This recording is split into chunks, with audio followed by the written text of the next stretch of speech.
भौणी तमे आज Phulbani SP office को कौन पे आसिथिलो? मु ब्राह्मणीगा थाना रे एफआईआर देइथिली अनिक सिंह रो विरुद्ध रे काहेकि से 3 वर्ष हेलाणी मु संपर्क रखिकी विवाह प्रतिश्रुति देकी एबे तांको परिवारको कथा सुनिकी मते हैरान करू अछंती सेथिपाई किछि गुटे फैसला नेलेनी ब्राह्मणीगा थाना रे सेथिबे मु एसपी ऑफिस आसीची किछि गुटे स्ट्रांग मते निष्पत्ति नेकी मते न्याय देबा पाई आपण काहे की अनुभव करचंती जे बामणीगा थाना रे आपण को न्याय मिलिबो नै बोली? काहेकि ना जो दफा लागवाटा से दफा एबे पर्यंत लागिनी कि संतुष्ट मु फील करूनी जे से दफारे से अरेस्ट हबो कि ना सेथिपाई मु एसपी ऑफिस काहेकि ना मोर अनेक रो भाई गोटे सांबादिक लाइन रे अछंती के जाने किछि काम पाई भी तांकर केस डाउन करबा पाई भी तांके चाल चलै थिबे सेथिपाई केसटा भी स्ट्रांग होउनी कि से दफारे एबे जाई लागिनी। मोर नाम होछि लाले नायक मो ग्राम सालिमा गछा पोस्ट सालिमा गछा थाना बड़गड़ ब्लॉक सरड़ा। कौन तुम असुविधा आज एसपी ऑफिस को आस मु आज असुविधा बहुत होइछि मोर जीवन रे खेलुछंती मो गोटे पुओ तांकर नाम होछि अनिक सिंह आमे मध्य प्रदेश रे काम करूथिला बेलको से भी आसिकी आम सहित मिसी काम करूथिले प्रिंसिपल अनुपस्थिति रे आसिकी मो सहित मन इच्छा अइच्छा रे मते टर्चर करिकी मते व्यवहार करि अछंती एवं सापरे भी मते विवाह प्रतिश्रुति देकी 3 वर्ष सहित आम स्नेह संपर्क रे रहिला भितरे से समय 1 मास मो गर्भ नष्ट कर देइछंती तांको प्लान करिकी मेडिसिन द्वारा मध्य जेते खराब हला सेते प्लान करी मते मेडिसिन खाइकी मोर गर्भ नष्ट करिछंती तापर मु बाध्य बोली तांको घर लोग तांको कहली जे मते बाहा हो घरे को बोली तांको घरे कहिथिले बाध्य करिथिले घरे बाहा हे बोली तांको भाई भौणी समस्ते तांको मना कले झी भल नाई गरीब झील असुस्थ झील तार झील को आणवा नाई आम भल झील को विवाह करिकी तते रखिदेबू बोली कहिथिले हेले भी आम रहिलु भलरे डेट फिक्स कलु बाहा हबु बोली कि आसलु डिसेंबर मासरे 29 रे आम डेट फिक्स हैला हमको विवाह हबु बोली कि हेले भी तांको कथाबार्ता प्रॉमिस करी भी थिले मते से दिन फोन फान बंद कले तांको भाई भौणी को कथा शुणिकी मो सहित कॉन्ट्राक्ट रखले ना कॉन्ट्राक्ट लेस हो गले मु बाध्य होली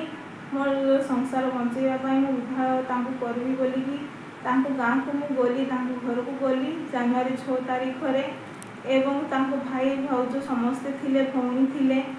तांके समस्ते गाड़ी देले आम पुओ ना भाई नाही एठी तू अनुपस्थिति रे आसिकी आम घर एंट्री करछु बोली कहले समाज से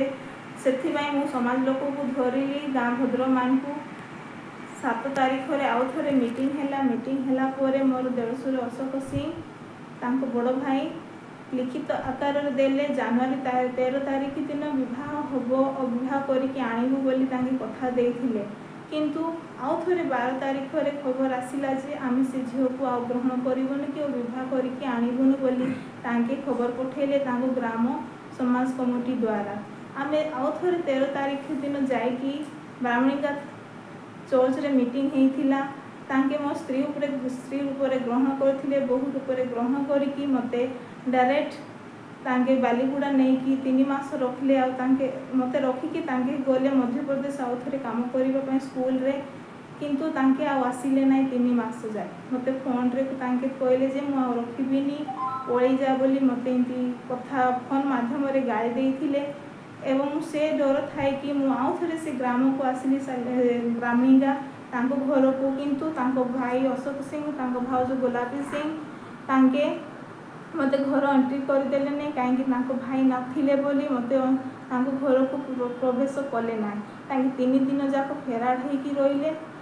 हेकी रहिले से ग्राम लोक तांके निष्पत्ति नेले जे किसी गोटे झील को साहाଯ୍य न्याय देवा बोली कले बाध्य होइकी पुलिस स्टेशन रे जणैली से कथा ब्राह्मणीगा पुलिस स्टेशन रे किंतु सेठ को आसिले 19 तारीख रे समस्त एकाठी हेले समाज लोक मो बापा माँ आसिले एवं तांकर भाई भौणी समस्ते आसिले सेठी कॉम्प्रोमाइज हेकी समाधान हेकी मते स्त्री ऊपर आउ थरे कोर्ट मैरिज करबी 2 दिन परे बोली ग्रहण करी नेकी से बादपुर बोली ग्राम चंद्रगिरी ନେଇକି ଗଲେ ଏବଂ ସେଇଠି ବି ମୋତେ ଫିଜିକାଲ ଆଉ ମେଣ୍ଟାଲି ସବୁ ସେ ମୋ ଟର୍ଚର କଲା, ମାରିଲା। ସବୁଦିନ ଯେବେ ବାହାଘର କଥା ଉଠେଇବି ସେଦିନ ମାରିଲା, ଖାଲି ମାରିଲା। ଆଉ କହିଲେ ଯେ ଜୀବନରେ ମାରିଦେବୁ, ବିଷ ଦେଇକି ମାରିଦେବୁ ବୋଲିକି ମୋତେ ଧମକ ଦେଲା।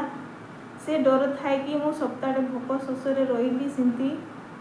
ଏବଂ ଆଉ ଥରେ ମୁଁ ପୋଲିସ ଷ୍ଟେସନ ଆସିଲି। 13 ତାରିଖରେ ମୁଁ କମ୍ପ୍ଲେନ୍ ଦେଲି ପୋଲିସ ଷ୍ଟେସନରେ। ତାଙ୍କେ କିଛି ଏବେ ଯାଏ ପଦକ୍ଷେପ ନେଇନାହାନ୍ତି, ମୋତେ ବି ନ୍ୟାୟ ବି ମିଳୁନି। ସେଥିପାଇଁ ମୁଁ